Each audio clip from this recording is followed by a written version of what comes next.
శాసనసభాపక్ష సమావేశం జరిగింది పవన్ కళ్యాణ్ గారి నేతృత్వంలో.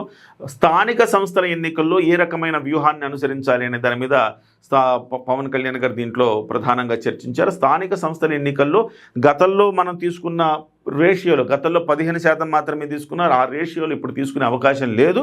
ఖచ్చితంగా 30% డిమాండ్ చేస్తామన్న మాటలు అక్కడైతే చర్చలు జరిగినాయి. పవన్ కళ్యాణ్ గారు దీని మీద మీ నియోజకవర్గాల్లో ఎక్కడెక్కడ ఎంతమంది పోటీకి సిద్ధంగా ఉన్నారో గుర్తించండి అని చెప్పారు. మరి ఆ పోటీకి సిద్ధంగా ఉన్న వీరులెవరు, శూరులెవరు గుర్తించాల్సిన అవసరం ఉంది ఇప్పుడు. సో అదే సమయంలో ఎమ్మెల్యే లేని చోట్ల కూడా డెఫినెట్గా అక్కడున్న స్థానిక నాయకత్వం కొంతమందికి బాధ్యతలు అప్పగించారు. పవన్ కళ్యాణ్ గారు ఒక 5గురు కమిటీ వేశారు.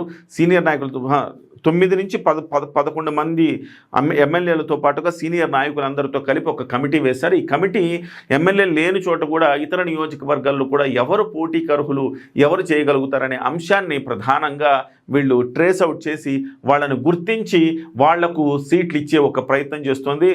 ఆశావహులు ఎవరైనా ఉంటే ఇప్పటి నుంచే మిమ్మల్ని మీరు నిరూపించుకోండి. ఎందుకంటే పవన్ కళ్యాణ్ గారు చాలా స్థిరంగా ఆలోచిస్తున్నారు. 30% తీసుకునే అవకాశం ఉంది.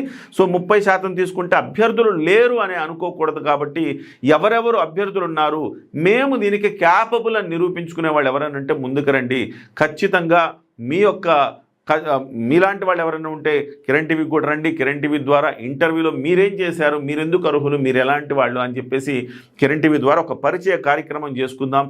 మీరు ఎవరైనా ఉంటే రండి. ఖచ్చితంగా స్థానిక సంస్థల ఎన్నికల్లో జనసేన పార్టీ గతం కంటే భిన్నమైన అంటే అద్భుతమైన విజయాలు నమోదు చేస్తుంది. గత స్థానిక సంస్థల ఎన్నికల్లో చాలా వరకు తెలుగుదేశం పార్టీ కూడా అలసిపోతే జనసేన పార్టీ శ్రేణులే గట్టిగా నిలబడ్డాయి వైసీపీకి ధీటుగా.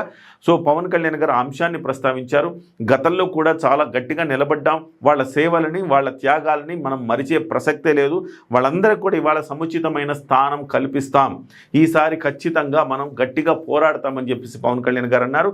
ఈ నేపథ్యంలో కొంతమంది ఎమ్మెల్యేలు తమకు జరుగుతున్న అన్యాయాన్ని వివరించే ప్రయత్నం చేశారు. మేమున్న చోటైతే ఎలాగూ జనసేన కేడర్ని కాపాడుకోగలుగుతున్నాం, కానీ ఎమ్మెల్యే లేని చోట్ల మిగతా చోట్ల 21 మంది ఎమ్మెల్యేలు ఉన్నారు. మిగతా చోట్ల మాత్రం టీడీపీ ఎమ్మెల్యేలు ఉన్న చోట్ల చాలా దారుణమైన పరిస్థితులు కనబడతా ఉన్నాయి. సో జనసేన పార్టీ కేడర్ను అడ్డంగా అణిచేస్తున్నారు అనేసి వాళ్ళు ఫిర్యాదు కూడా చేశారు. దీని మీద పవన్ కళ్యాణ్ గారు స్పందించారు. ఖచ్చితంగా ఇలాంటి అంశాలు నా దృష్టికి వచ్చాయి, నేను డెఫినెట్గా దీన్ని సార్ట్అవుట్ చేస్తానని చెప్పేసి పవన్ కళ్యాణ్ గారు మాట ఇచ్చారు. మొత్తం మీద సహృద్భావ వాతావరణం చాలా కన్స్ట్రక్టివ్గా మీటింగ్ జరిగింది. ఈ మీటింగ్లో పవన్ కళ్యాణ్ గారు స్థిరంగా ఉన్నట్టుగా ఆయన మరొక్కసారి సంకేతం ఇచ్చారు. ఇంతకుముందు నారా లోకేష్ గారు మాట్లాడి 20% ఇస్తాము, మొత్తం 15% జనసేనకి 5%, వాళ్ళకి 80% మనమే పోటీ చేస్తామని నారా లోకేష్ గారు వాళ్ళ ఇంటర్నల్ మీటింగ్లో చెప్పిన అంశాలు వైరల్ అయినాయి. అలాగే నాదెండ్ల మనోహర్ గారు కూడా బలమున్న చోటే పోటీ చేస్తామని చెప్పడం కూడా మరొక వివాదానికి దారితీసింది. మొత్తం మీద అయితే జనసేన శ్రేణుల్లో ఒక ఆందోళన అయితే మొదలైంది. ఈ ఆందోళనను రూపుమాపేందుకు మళ్ళీ నాదెండ్ల మీడియా ముందుకు వచ్చి మాట్లాడిన తర్వాత కూడా పెద్దగా సాటిస్ఫై కాలేదు జనమని చెప్పాలి. అయితే ఇప్పుడు స్వయంగా పవన్ కళ్యాణ్ గారు ఈ అంశంలో చాలా స్పష్టతనిచ్చారని చెప్పాలి.